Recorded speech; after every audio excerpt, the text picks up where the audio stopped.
You know, Diddy bought his son a Bentley. Maybe, you know, he could buy you one also while you're out. He got me a Lamborghini. Oh, well, that's nice. I haven't gotten it yet, though. Yeah, I know. When is that coming, that Lamborghini? We talked about this last time. He had the Lamborghini for a day or two, and he had access to the house, and he knows better than to be talking about the things that he does with Big Brother Puff on national television. Joe Rogan had covered a lot of topics on his show, from science to sports, from wild stories to honest debates. He had seen and heard it all. But this time his voice was different. He wasn't excited, he wasn't mad, he was quiet, almost too quiet. It was the kind of silence that fills a room when something heavy is about to be said. The camera started rolling and Joe took a deep breath. "I don't even know where to begin," he said, eyes lowered. "This one just hurts." Joe wasn't talking about a new fight card or a funny video clip. He was talking about a young boy who became one of the biggest stars in the world, Justin Bieber, and the person who guided him for a time, someone once seen as a powerful mentor, Diddy. But what Joe had uncovered about their past didn't bring admiration. It brought sorrow. It made Joe think of all the young talents who get caught up in the storm of fame before they're even ready for it. And it reminded him just how broken parts of the entertainment industry can be. So check this out, yo. Justin, you ever seen the movie 48 Hours? Right now, he's having 48 hours with Diddy, him and his boy. They're having the times of their lives, you know, where we hanging out and what we doing. We can't really disclose, but it's definitely a 15-year-old's dream. You know, I have been given custody of him. You know, he signed to Usher. I'm signed to Usher. I had legal guardianship of Usher when you know he did his first album. I did Usher's first album. I don't have legal guardianship of him, but for the next 48 hours, he's with me. So what's up, man? You good? I'm good. How are you? All right, young brother, everything's good? Everything's Selling great. out arenas and everything? Yeah. Starting to act different, huh? You ain't been calling me and hanging out the way we used to hang out. Well, I mean, you try to get in contact with me, you know, through all my, partners and whatnot. Mm-hmm. But you never really got my number, so. Right. Okay. My number? Yeah. I'm gonna tell you my number. Yeah. It's 555. Yes. Okay. 5555. Okay. 55. Y'all heard that? Yeah. Okay. "This isn't a joke," Joe said, holding up a piece of paper. "This is real. This is a kid's life." On the paper was part of a testimony. It described how Justin, at just 15 years old, had been placed under the wing of someone much older and far more powerful. What was supposed to be a helpful hand turned into something confusing, stressful, and overwhelming. "He trusted the wrong people," Joe whispered, shaking his head. He spoke slowly, his tone full of sadness. When I read Justin's Instagram post, man, it got to me. He talked about the pressure, the anxiety, the feeling of being pushed too fast, too soon. And I just kept thinking he was a kid. Joe stared at the floor for a moment, then added, "How many other kids are out there right now going through the same thing?" So many horrific accusations though, involving young singers, children.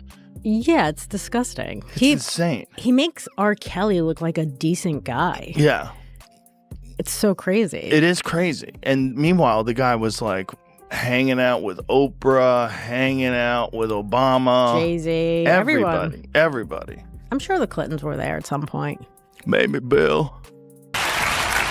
What's going on with you guys? Are you working together? I'm not. I mean, I think that we become friends in a strange way, you know. Like Robin Big. Yeah. It's like exactly. I'm big and you're Robin. Yeah. No, I mean, to a lot of us, he's like a little brother. You know what I'm saying? He's not afraid to call and ask for advice. He's somebody that, in the industry-wise, the record industry is a strong family, and he's somebody that, you know, we definitely have our arms around, and we want to protect him because he's such genuinely a nice person besides his talent. You know what I'm saying? He's one of the greatest kids that you could ever know. As Joe continued, he pulled out old clips. One showed Diddy talking about mentoring Bieber during a weekend stay. The way he joked about it back then felt off. It didn't sound like someone caring for a young artist. It sounded like someone showing off. "It's not funny," Joe said, pausing the video. Looking back now, with everything we've learned, it's heartbreaking. The most painful moment came when Joe read a handwritten letter. It was a note Justin had written as a teen, asking to go home. He said the schedule was too much, the pressure felt too big. "I miss my mom," it read at one point. Joe's voice cracked as he read those words. That line right there, that's when I lost it. Because I think if a victim comes out against Usher, it'll show how egregious this shit is. Because if he can be a predator, then anybody can be a predator. Can't smile in your face the whole time. You feel what I'm saying? Like, people look at Usher, they don't see that. They're not seeing the victim. They're not seeing that boy that got rushed to the hospital. They're not seeing what the intentions was in his heart when he took Justin Bieber there. Oh. Let's be honest. He took Justin Bieber there. Diddy had been trying to get to Bieber for a minute. And his management was backing him off. But it wasn't until Usher took over management and had guardianship and gave temporary guardianship to the diddler for 48 hours. Think about that. And then you have him come to audition for you, right?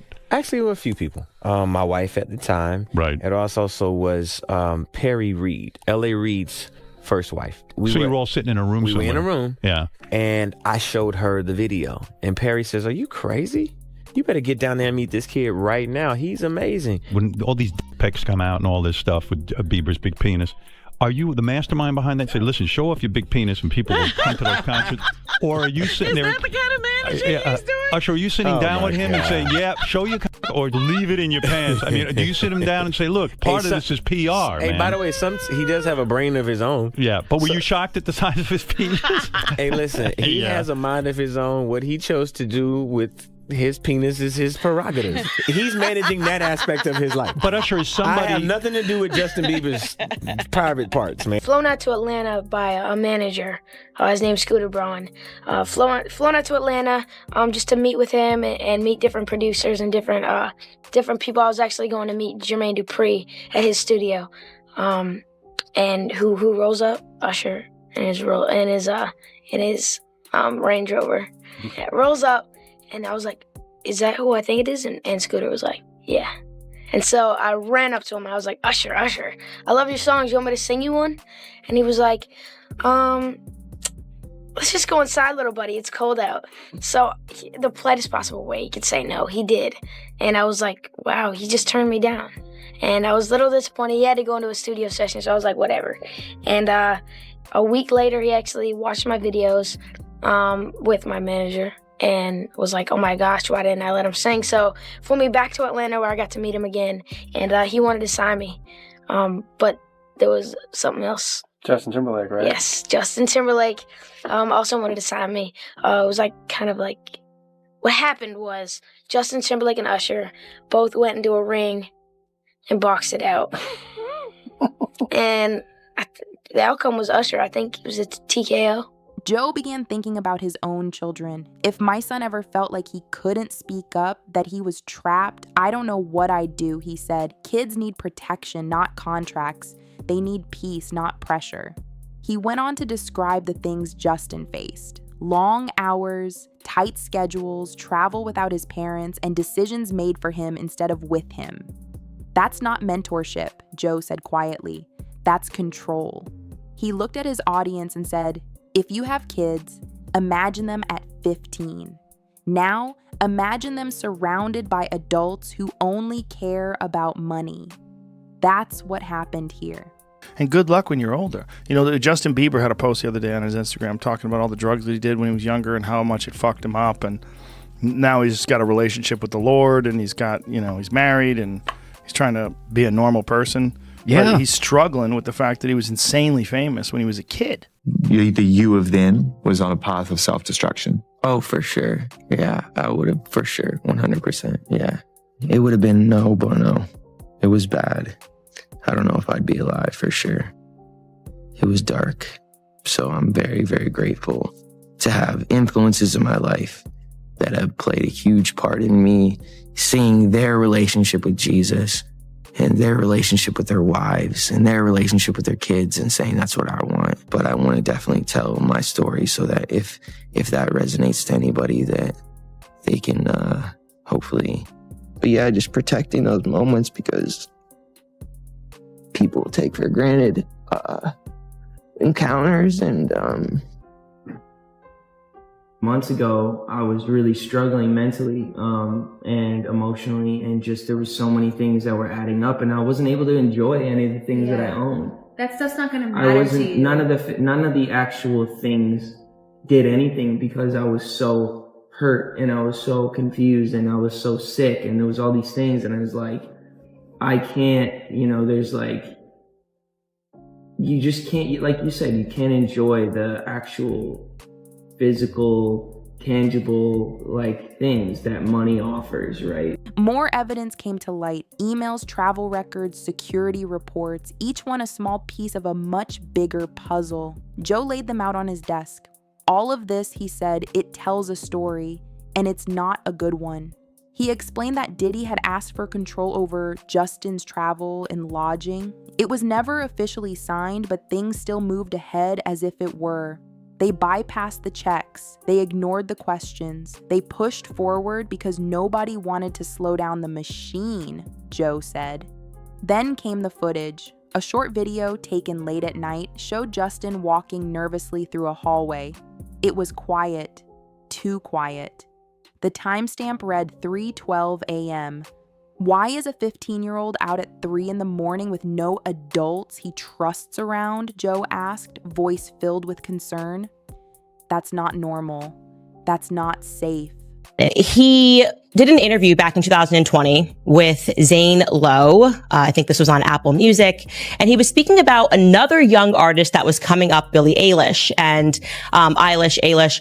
And he was basically speaking about how he wanted to protect her because she was now another young person, a rising artist in the industry. And sort of out of nowhere, he became quite overcome with emotion. We had seen these videos of Justin Bieber being handed over to him at age 15. Great job. And for his weekend with Diddy camp. I mean, we don't know, but it certainly looks like Justin Bieber is still suffering the fallout from whatever happened to him as he was coming up the ranks of the music world. It really doesn't seem worth it. I mean, I'd love to hear more from his camp about what's real, because it's clear he's suffering. We just don't know from what. And what mother out there would give her 15-year-old boy over to a grown man who's in the rap industry for a weekend with Diddy camp without other adult supervision? Anyways, I want to also just show you this montage. This is a montage that was shared by Evie Magazine. They do great work on their TikTok of Justin Bieber, again, just 15 years old, in Hollywood, surrounded by a bunch of adults. And you let me know if any of this registers to you as normal. Take a listen.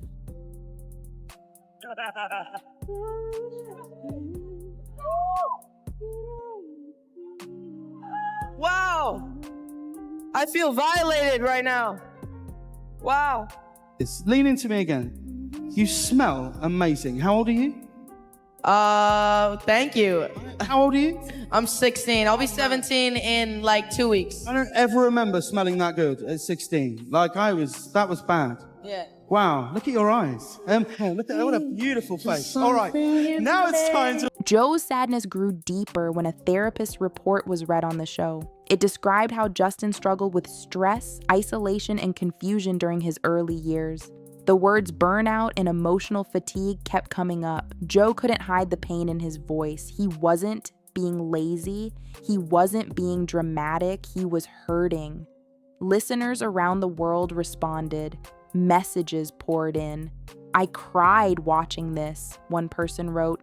Thank you for speaking the truth. Another said, we always saw the fame. We never saw the fight behind it. Joe read each message with a heavy heart. This is what happens when we only care about hits and not hearts, he said. He began thinking about the system that let this happen. Where were the checks? The safety nets? Why did no one step in? He asked. Joe wasn't just talking about Diddy anymore. He was calling out everyone who stood by and said nothing. It's not enough to say, that's just the business. If the business hurts kids, then it needs to change.